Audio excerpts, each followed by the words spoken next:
Well, good evening, everyone, and welcome, a very warm welcome to the third event in this semester's reading series.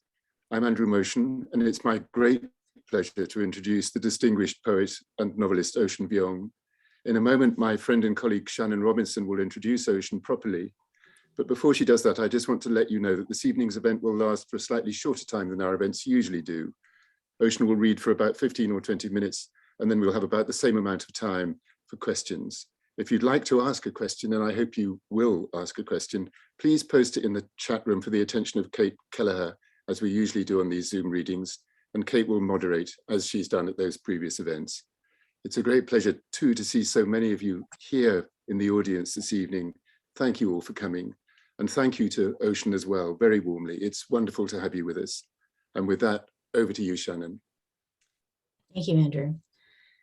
It's my pleasure to introduce Ocean Vuong, author of the critically acclaimed 2019 novel, On Earth We're Briefly Gorgeous, a New York Times bestseller that has been translated into 35 languages and has won numerous awards, including the American Book Award, the Mark Twain American Voice in Literature Award, the New England Book Award, and the Massachusetts Book Award. Vuong is also the author of the poetry collection, Night Sky with Exit Wounds, a New York Times Best Book of 2016 that won the T.S. Eliot Prize, a Whiting Award, the Tom Gunn Award, and the Forward Prize for Best First Collection, and of a forthcoming, highly anticipated second poetry collection, Time is a Mother.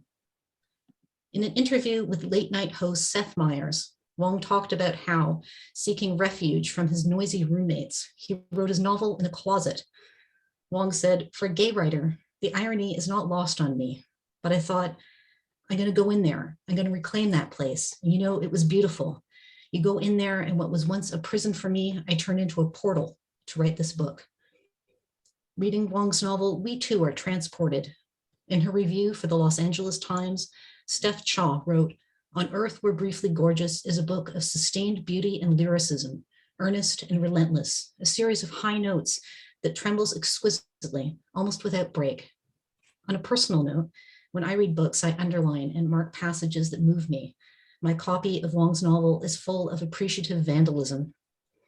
The book takes the form of a letter composed by a son, Little Dog, to his mother, a Vietnamese immigrant like him, who, unlike him, cannot read. He writes, "The very impossibility of telling you this, of the very impossibility of you reading this is all that makes my telling it possible." The narrative that envelops us is digressive and expansive, part meditation, part poetry, part autofiction, part essay, on the whole, wonderful. Throughout, Vuong contemplates the power of language, its limits and its vertiginous capacity, its ability, to borrow a phrase from Vuong, to wreck and reckon. Themes of shared trauma, race, desire, the opioid crisis, war, memory, survival, joy are sustained through tender attention to the moment, to words in the moment. At one point, Little Dog, who has assured his mother she is not a monster, now revises that claim. "But I lied. What I really wanted to say is that a monster is not such a terrible thing to be." From the Latin root monstrum, a divine messenger of catastrophe, then adapted by the Old French to mean an animal of myriad origins, centaur, griffin, satyr. To be a monster is to be a hybrid signal, a lighthouse, both shelter and warning at once. Yes, I underlined that part. I'm eager to hear Vuong read tonight from this book, from Night Sky with Exit Wounds, or from his new book of poetry, which, as I understand, also speaks to his mother. Vuong's work has appeared in many highly prestigious magazines, including The Atlantic, Harper's, New Republic, The New Yorker, and the Paris Review. Vuong also has received many honors and awards, including a MacArthur Genius Grant, the Stanley Kunitz Prize for Younger Poets, a Ruth Lilly Fellowship, and a Pushcart Prize, as well as fellowships from the Landon Foundation, the Shivitella Ranieri Foundation, and the Elizabeth George Foundation. It's a joy to have Ocean Vuong here tonight to share the gift of his work. Please give him a warm welcome.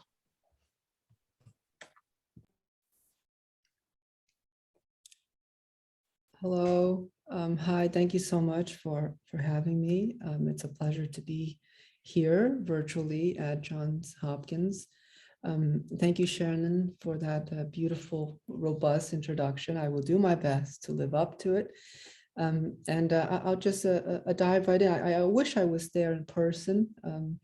You know, the writing seminars has produced one of my favorite contemporary writers in Richie Hoffman. You know, you guys have a lot to be proud of. And so I'm happy to be a part of this community from here. I'm going to read from the new collection just because it's the only thing I'm not bored of. I'll try to make it, you know, relatively quick so we can have a conversation after. This poem is, you know, when, like many people, after Trump was elected, you know, it's similar. It's interesting that when crises happen, there's always this vast silence, at least for me. But there's this kind of this collective grief, and it reminds me of what happened after 9/11, where there's this cultural collective shock. And then after that, it was poems that got us sort of back on our feet and looking and talking to one another again. And so I couldn't write anything for about 9 months in 2016. And then this was the first poem that kind of came out of that. And I think it's really haunted by the reality of that election. It's not overtly so, but the energy of it is in here. It's called You Guys. You guys. Brushing my teeth at 2 in the morning, I say over my shoulder. You guys, I'm serious. What are we going to make of this mess? My voice muffled with wintergreen foam. What are we going to do now? That it hurts when I look at those I love like you two. You who have been through so much together, the thick and skin of it. I'm proud of you both, I say. As the foam pinkens through my lips, I'm told our blood is green, but touches the world with endings. My name, a place where I've waited for collisions. You guys, are you listening? I'm sorry for being useful only in language. Are you still with me, I ask, as I peer into the tub where I placed them gently down, the 2 white rabbits I'd found on Harris Street.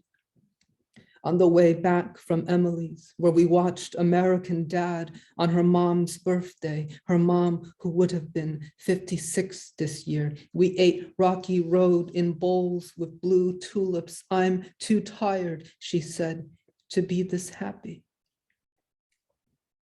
And we laughed without moving our hands. Perhaps the rabbits are lovers or sisters. Sometimes it's hard to tell gender from breathing. Earlier, I had scooped them from the pavement. They were crushed, but only kinda. One had a dented half face, the other's back flattened like a courage sock.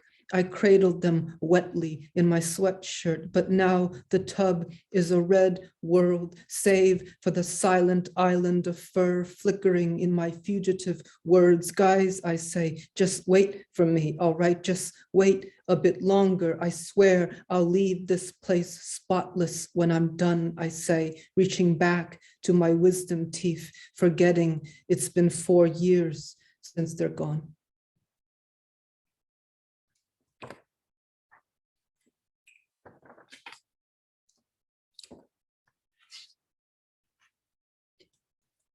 And this is I don't know, a long, strange poem. That's all I have to say. It's called Beautiful Short Loser. Stand back. I'm a loser on a winning streak. I have your wedding dress on backward, playing air guitar in these streets. I taste my mouth the most, and what a blessing. The most normal things about me are my shoulders. You've been warned. Where I'm from, it's only midnight for a second. and the trees look like grandfathers laughing in the rain. For as long as I can remember, I've had a preference for mediocre bodies, including this one. How come the past tense is always longer? Is the memory of a song the shadow of a sound, or is that too much? Sometimes when I can't sleep, I imagine Van Gogh singing Leonard Cohen's Hallelujah into his cut ear and feeling peace. Green voices in the rain, green rain in the voices. Oh no, the sadness is intensifying. How rude. Hey, knocks on my skull. Can we go home now? That one time Jackson passed out beside a triple stack of jumbo pancakes at Denny's after top surgery.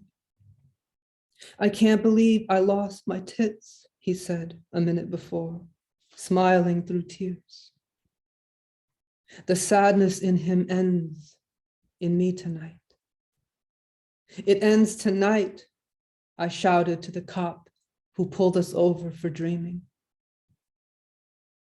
I'm not high, officer. I just don't believe in time. Tomorrow, partly cloudy with a chance. I'm done talking, sir. I'm saying what I feel. Inside my head, the war is everywhere. I'm on the cliff of myself, and these aren't wings, they're futures. For as long as I can remember, my body was the mayor's nightmare. Now I'm a beautiful short loser dancing in the green. You think I'll need a gun where we're going? Can you believe my uncle worked at the Colt factory for 15 years, only to use a belt at the end? Talk about discipline. Talk about good Lord. Maybe he saw that a small thing moving through a large thing is more like a bird in a cage than a word in the mouth. Nobody's free without breaking open. I'm not sad, he told me once, laughing. I'm just always here. See, officer, magic is real. We all disappear. Why aren't you laughing? No, not beauty, but you and I outliving it, which is more so. Somehow I got me for days, got this late light in the yard, leaving blood on the bone-colored fence, this thrash of spring we drown in to stay a while and mean it. I mean it when I say I'm mostly male, that I recall every follicle in the failure, the way they'll remember God after religion, alone, impossible, and good. I know the room you've been crying in is called America. I know the door is not invented yet. Finally, after years, I'm now a professional loser. I'm crushing it in losses. I'm mopping the floor where Jackson's drain bags leaked on his way to bed. I'm done talking, officer. I'm dancing in the rain with a wedding dress, and it makes sense. Because my uncle decided to leave this world intact. Because taking a piece of my friend away from him made him more whole.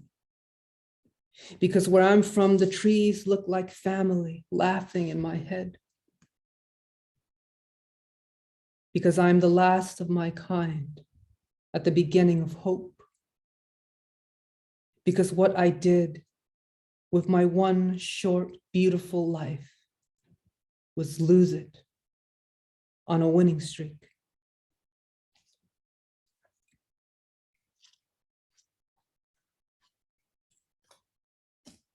Alrighty. I'll end with this poem. It's written in the voice of a dinosaur. And it's called The Last Dinosaur, which is I think how I often feel. Who knows why? The last dinosaur. When they ask me what it's like, I tell them, imagine being born in a hospice on fire. As my brothers melted, I stood on one leg, raised my arms, shut my eyes and thought, tree, tree, tree, as death passed me untouched. I didn't know God saw in us a failed attempt at heaven. Didn't know my eyes had 3 shades of white, but only one image of my mother. She's standing under an ancient redwood, sad that her time on earth is all she owns. Oh, human, I'm not mad at you for winning, but that you never wished for more. Emperor of language, why didn't you master no without forgetting yes? Sure, we can make out if you want, but I'm telling you, it's a lot. Sometimes I think gravity was like to be brutally honest and then never stop talking. I guess what I mean is that I ate the apple, not because the man lied when he said I was born of his rib, but that I wanted to fill myself with its hunger for the ground, where the bones of my people still dream of me. I bet the light on this page isn't invented yet.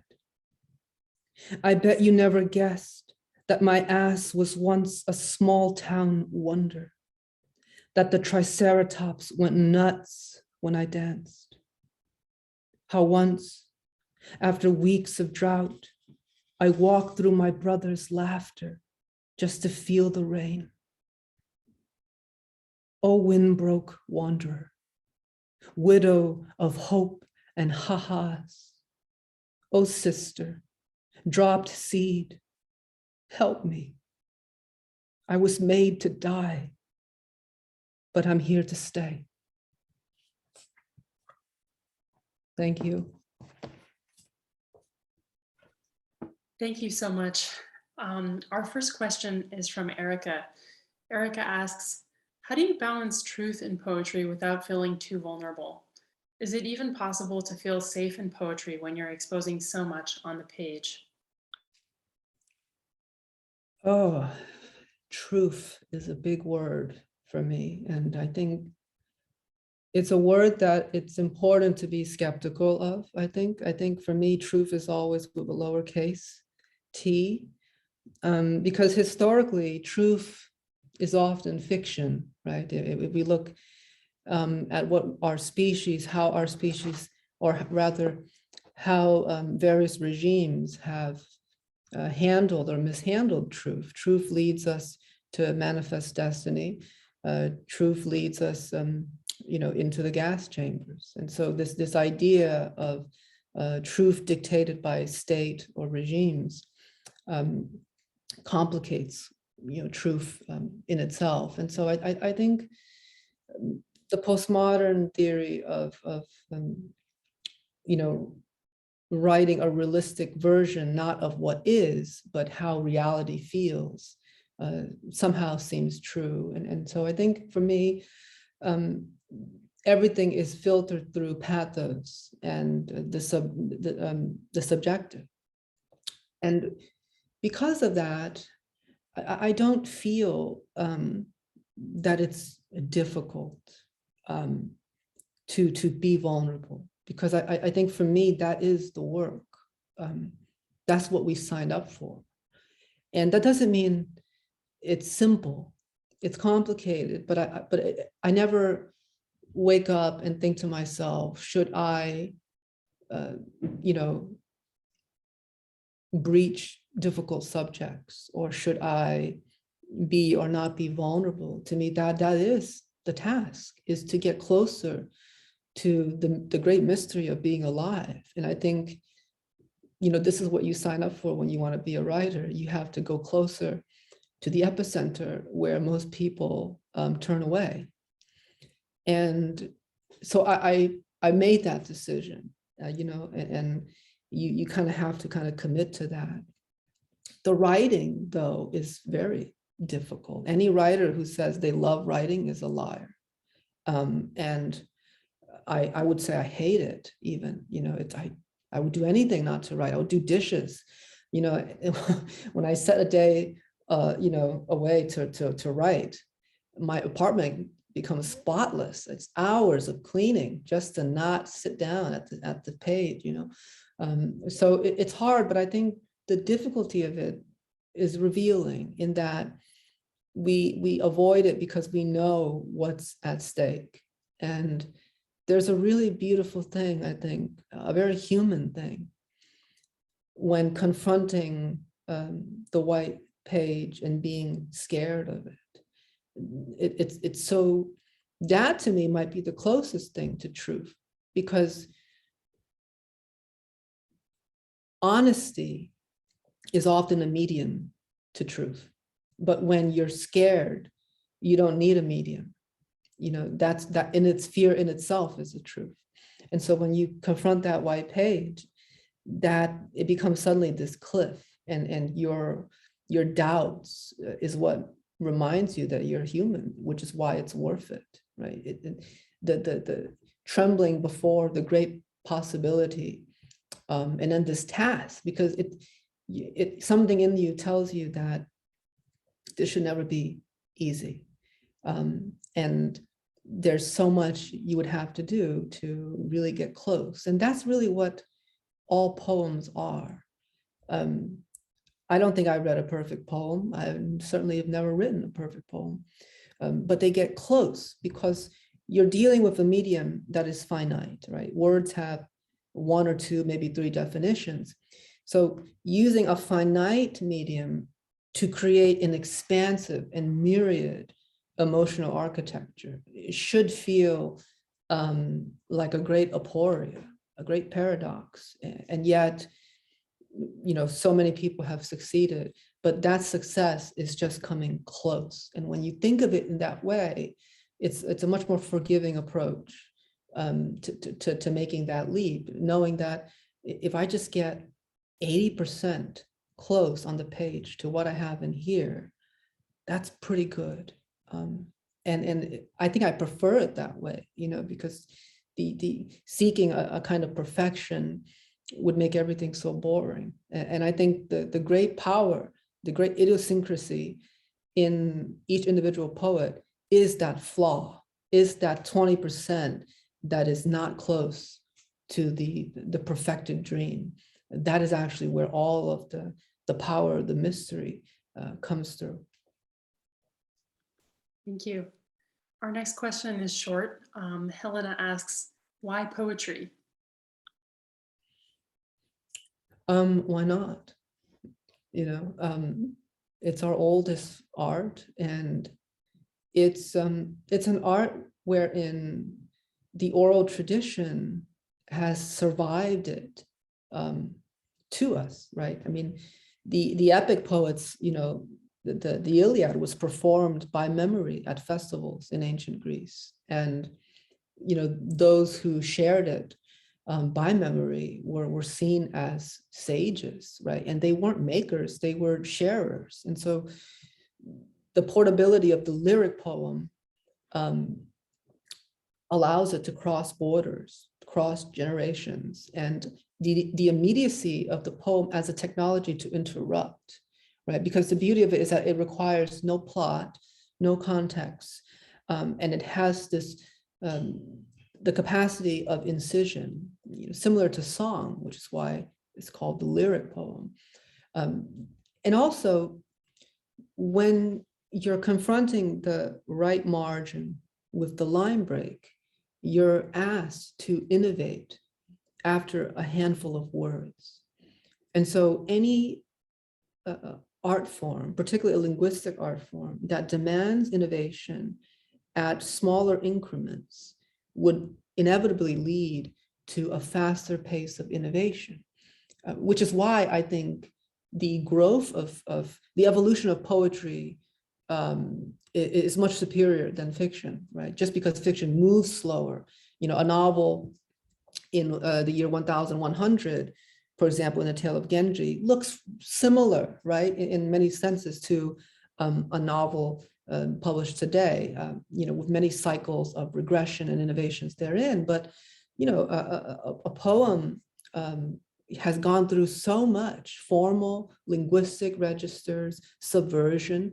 We go from Shakespeare's rhetorically bound strategies to Basho's Haibun, which is imagistic and anticipated the modern, movements in William Carlos Williams' No Ideas But in Things, right? And so the strategies are so much more robust. And I think poetry is similar to mosquitoes, right? I grew up in New England, and it's common knowledge that mosquitoes die so quickly that, the repellents that we use from, the beginning of summer to the end, they're already immune to it. They have so many cycles. And I think the faster the life cycle, the faster the innovation, right? That they've evolved to be resistant to it.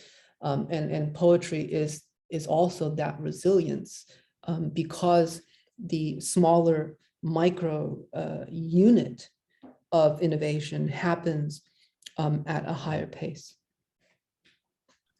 Thank you. Our next question is from Nelson. Nelson says, Ocean used specifically the color green to describe things that are not thought of to be green, blood in You Guys and rain in Beautiful Shore Loser. What was the significance behind that?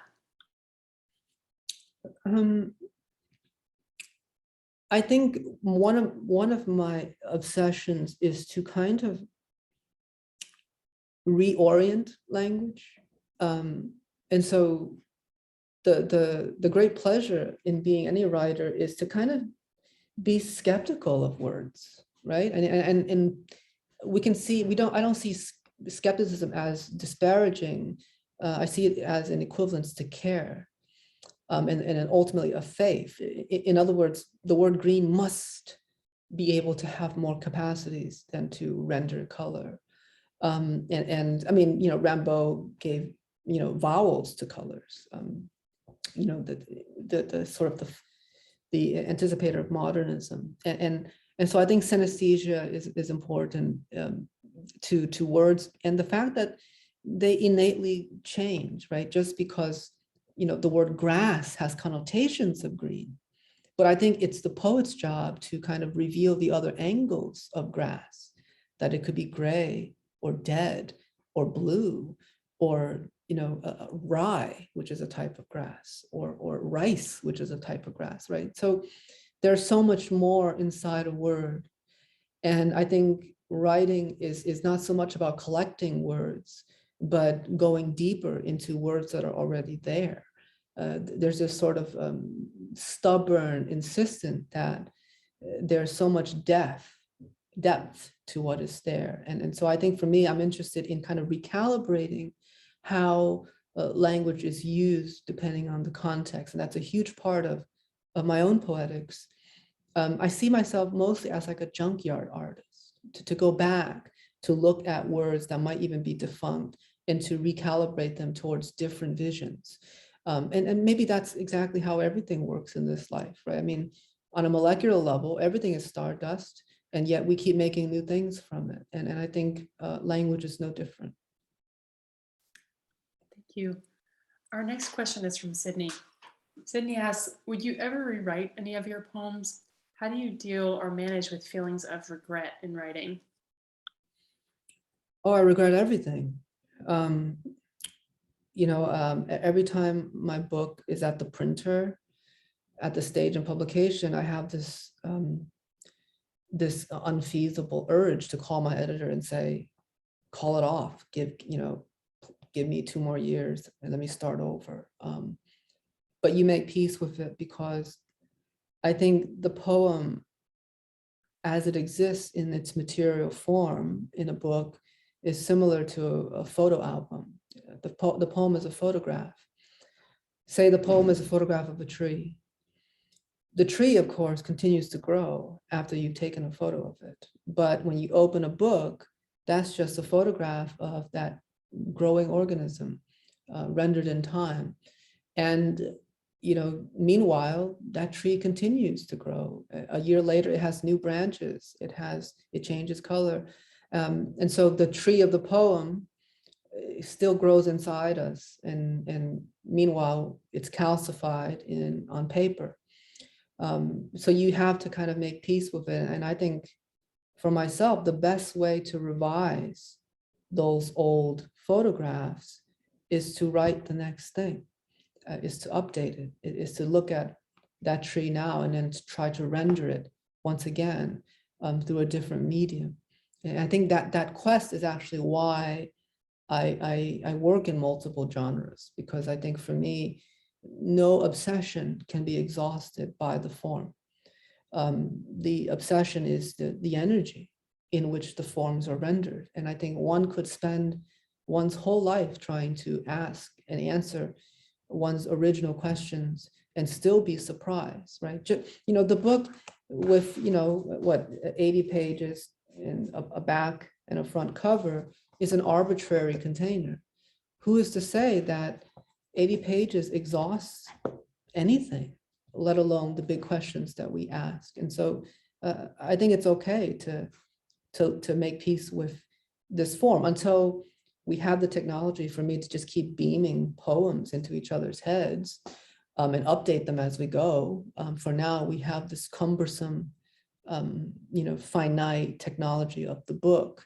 On one hand, it's actually a beautiful circumstance because it forces us to find new ways to hold the same inquiries. Thank you. Our next question is from Alex. If you weren't writing, how else would you try to make an impact on the world? I don't know. I think I'm a writer because I've turned a lot of my limitations into assets. I don't have many skills. I can't drive. I have panic attacks when I try to fill out forms. I don't know what taxes really are. You have people to help and you do as you can. It's a journey. I'm learning that, my family has a lot of neurodivergence. Dyslexia runs, and I have it. I have Tourette's. It's a mess, right? So I think I'm really lucky to be living in the 21st century, because I don't know if I would really be alive in other centuries for various reasons, but I don't think I would have a career as a writer in other moments in time. And so I'm really grateful to be, alive now, but I can't really think about anything else. And I'm just fortunate that one of my skills is just close reading and curiosity. I just have the ability to want to know everything. I was joking, a friend of mine says, I said, ever since I was a kid, I just wanted to know everything. And they're like, yeah, because you're gay. And I was like, okay, yeah, maybe that's an answer, right? So maybe my only skill is that I'm gay. Thank you. Our next question is from Don. They ask, in translating your works to Vietnamese, what changed? Does the sentimental value metamorphosize? And if so, in what ways? How does the difference in grammar, vocabulary, and syntax affect the way your works may be read? Can you repeat that one more time? In translating your works to Vietnamese, what changed? Does the sentimental value metamorphosize? And if so, in what ways? how does the difference in grammar, vocabulary, and syntax affect the way your works may be read? Yeah, every language has its ecosystem, and every language has different connotations, right? I can't say my Vietnamese is only at the 3rd grade level because that's the level my parents had. I'm fluent in it, but I wouldn't be able to translate my own work into Vietnamese. So everything is different. As I understand it, the word mother, for example, in Vietnamese means something so much deeper because of its connotations. Like it's women have a very powerful position in Vietnamese history. A lot of our revolutionaries, a lot of our heroes are women in poetry. Motherhood and women mean something very different. And I'm told similarly in Russian, which is where my book was just translated, and then also immediately banned in all public libraries. But I'm glad it exists in that language. But the word mother there too is very special and unique than it is in English. And so I think that's the beauty of translation. I never thought I'd be translated, but it's truly magical to believe that your words can go to places where you've never been, and that the power of crossing borders, again, is so portable through the linguistic endeavor. Thank you. Our next question is from Kaya. When writing and approaching the epicenter you mentioned, how do you not let what you find in the epicenter overwhelm you? Overwhelm. I mean, it's overwhelming. And I think that's okay, right? I think why not? You can stop also. I think a breakthrough for my own development was knowing that in order to continue the work, I had to learn how to stop. And what I mean by that is it's not about sitting and filling the page. And when you get to a moment in your poem, usually it's a conceptual problem or a metaphor that's not yet clear.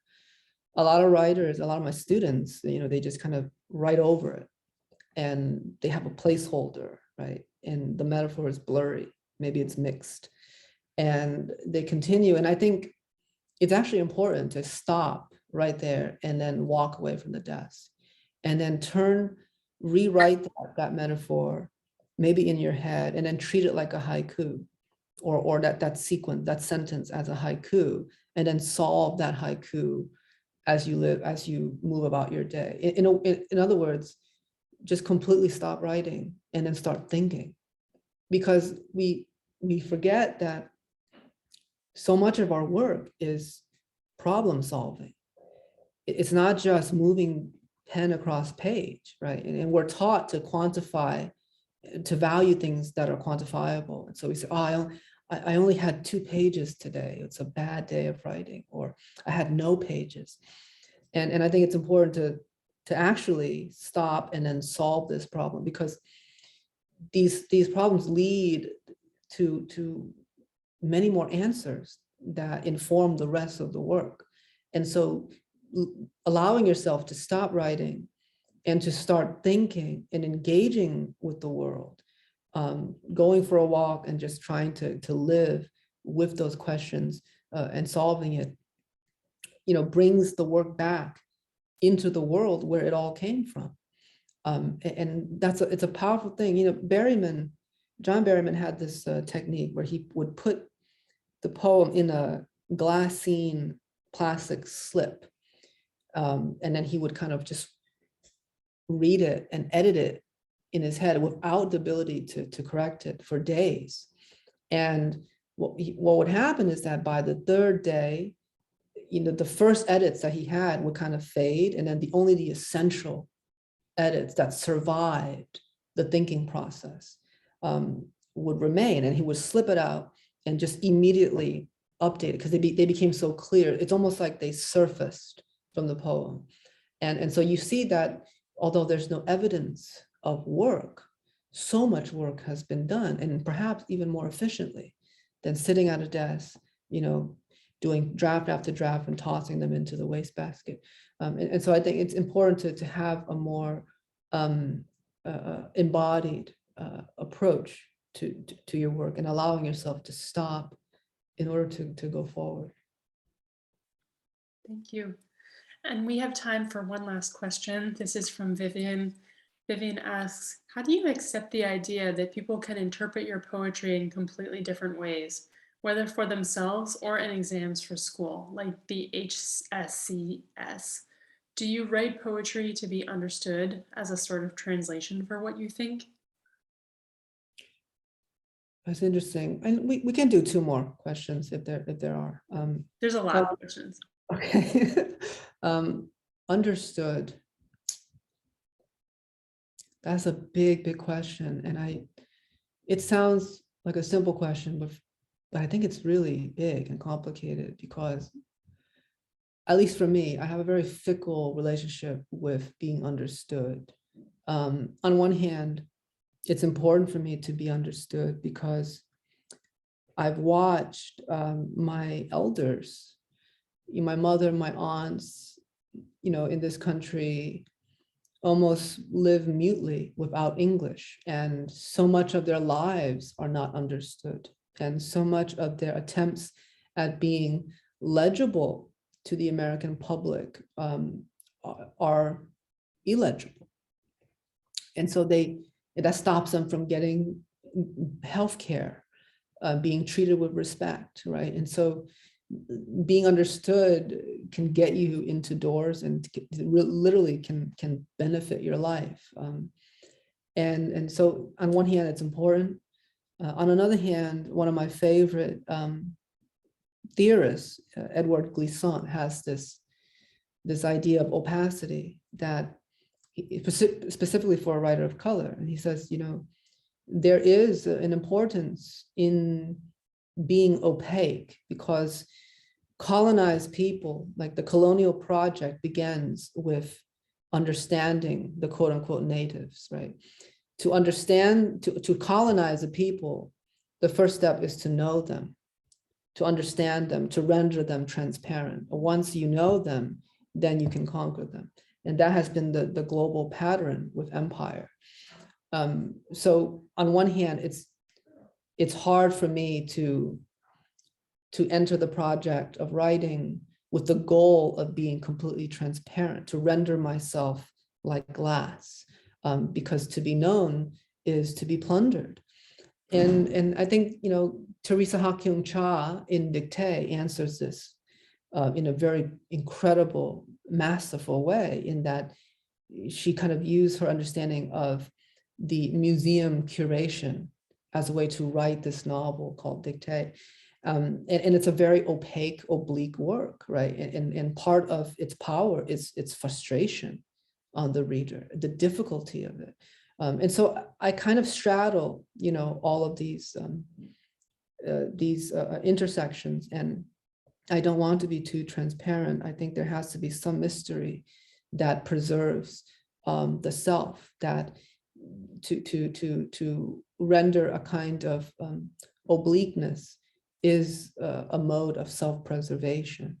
And so I think I'm still trying to figure that out, but I don't think it would be, I wouldn't consider it successful to be thoroughly understood just yet. Maybe that would change later on. Thank you. And did you say you want to do one more question or two? Yeah. One more? Okay. So this question is from We Benjamin. can do two more if there's a lot. We could do two more. Yeah. Okay, great. Thank you. Our next question is from Benjamin, who asks, what subject do you struggle to write about in your writing? Oh, Lord. I mean, all of them are struggles. Anything, even the mundane, right, is a struggle. On the novel side, it's hard for me to move people around. She opened the door. That's kind of hard for me. I know it sounds odd, but as a poet, you're trained to cut all that cut all that extra fluff out. And so, but in the novel, people really need to go places, right? Physics matter in the novel. And so it's hard for me to kind of just, she opened the door, that's it? You know, should she do more with that? So that's hard, but you get used to it. And then you learn that in fiction, the mundane are kind of like, you know, the bricks. They help get you to moments of illumination. When it comes to subject, I think it's always difficult, because when you do a common subject or the mundane, you still want to render it in idiosyncratic ways. So it's actually really hard to make the familiar feel new. And then when it's big subjects like history or geopolitical violence, the question is, well, what do I have to add to this? And is it valuable just to replicate violence on the page? To what end, right? And I think that's an important ethical question of mine. It's like, how do I avoid just making like Apocalypse Now, the film, in what I do? Like so to me, the cost of rendering violence has to have a large organizing principle. It has to have a North Star that serves it, but it can't just be frivolous. So everything is hard. I mean, that's why I say writing is certainly not my favorite thing, but the reward is extraordinary. And anybody who's ever written anything they are proud of would say this, you know, because you get to build an architecture in which to think and feel, in which other people get to think and feel the same way. And to me, the poem is more like the experience of weather than it is the experience of decoding something. You know, when you experience weather, you experience it. There's no need to translate that. The reality of it is felt, similar to listening to orchestral music. Why do people weep when they listen to Beethoven or what have you, or Chopin? Because, you know, there's some truth in that emotional register, but it's not rendered, again, transparent or clear with a definitive meaning. And I see poetry in the same way. We should teach our younger folks, you know, a different pedagogy, because we're still teaching them to kind of hunt the poem, plunder the poem the way we plunder a textbook for the conclusion, for the thesis, but the poem has no thesis. And so it's a futile effort. And if we can just enjoy the poem, experience the poem the way we experience sunlight or rain or snow, weather, then I think it's much more all-encompassing, and we can give students more agency to be free in their interpretation. Thank you. Our final question is from Isabel, who asks, where do you find your queer Asian euphoria outside of your writing? Outside of my writing, well, I don't know what queer Asian euphoria is. And I'm hesitant to kind of label my joys that way, because the danger is that you immediately limit it to what is known, right? And so, yes, I'm queer, I'm Asian, I'm also, you know, I'm a fan of mixed martial arts. I'm a dog lover, I'm a son, a brother, a professor. What's professor joy, right? And so I think to pin it down is to create a hierarchy of your joy. And that actually repeats the tyranny of the hierarchy of the world. And so the best thing is to kind of see joy and euphoria for what it is, which is perhaps a species-wide phenomenon that might not need a label, right? And so for me, I think, you know, it's friends, it's anything, bike riding, small things, but I wouldn't I wouldn't label it anything, because there are parts of one's identity that one does not even know yet. And so if we filter ourselves through one or two, especially one or two queer Asian, that are most recognizable by the public, then we start to lose ourselves. We start to foreclose the discovery of other identities that we've yet to know or have names for. And I think, one of the power, and Teju Cole says in one of his essays, the most powerful thing a politicized body can do is insist on its idiosyncrasies. When you go specific, you wrestle the abstracted public box. You wrestle that identity away from the public realm, which often gets tokenized and used towards other agendas. And you wrestle it back to a selfhood, a personhood. And I think that's why poetry is so beautiful for me, because you can read a Black poet, but it's completely different from the next Black poet. And you realize that there's people involved here. This is not just huge swaths of abstracted category. And that's the pleasure, is that you got to read it all, because every time you read something, it's another person. And regardless of where we're coming from, the poem is the DNA of a selfhood.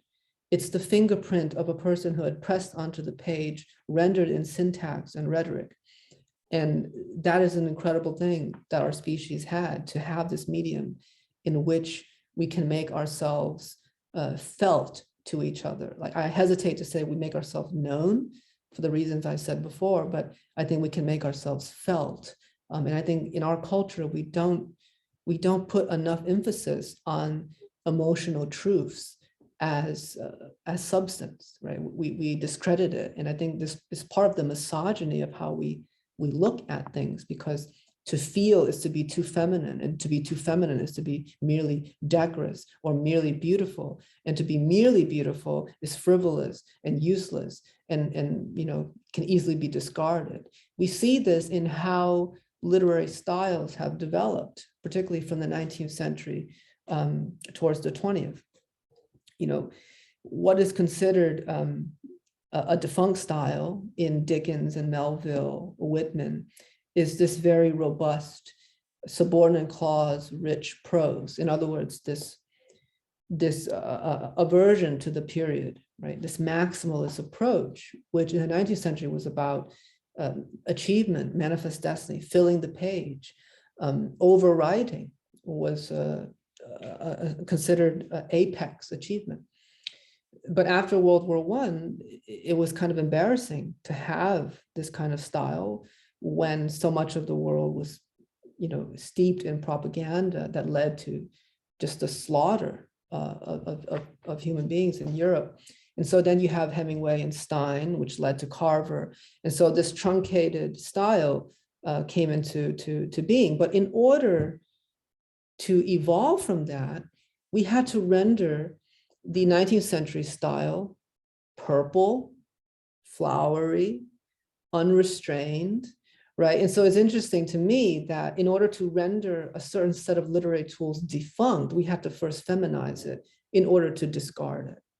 And it says a lot about how we value these systems, and that literary epochs are still mimetic of the patriarchal values of the larger system. And why shouldn't it be, right? But I think the more we focus on that, the more revisionist histories we can understand and use these tools much better.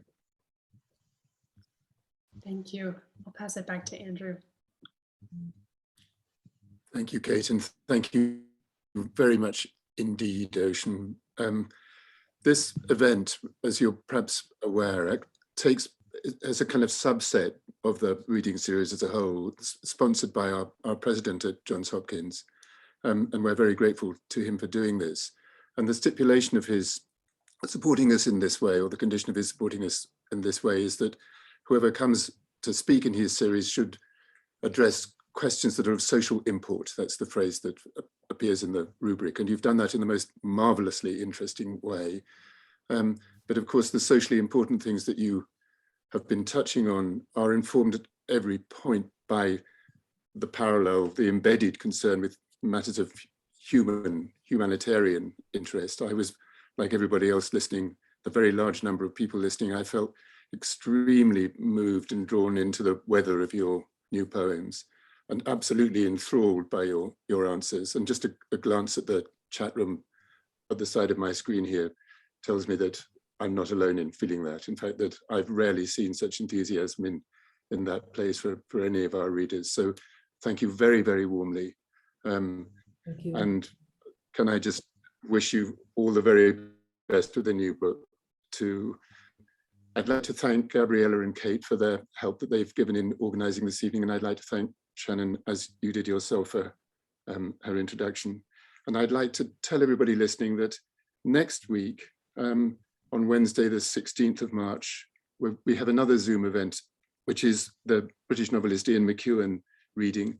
And that one will begin at 5 o'clock in the evening, not 6 o'clock, because Ian is in England, and otherwise, if we start at 6, it gets a bit late for him. So I look forward very much to seeing you there. But for tonight, thank you again, Ocean, really profoundly, absolutely marvelous event. And a lot of the things that you've said are things that I'm going to be thinking about deeply, probably for the rest of my life. And I know that I'm not alone in saying that. Thank you. So thank you, and good night, everybody. See you next time around.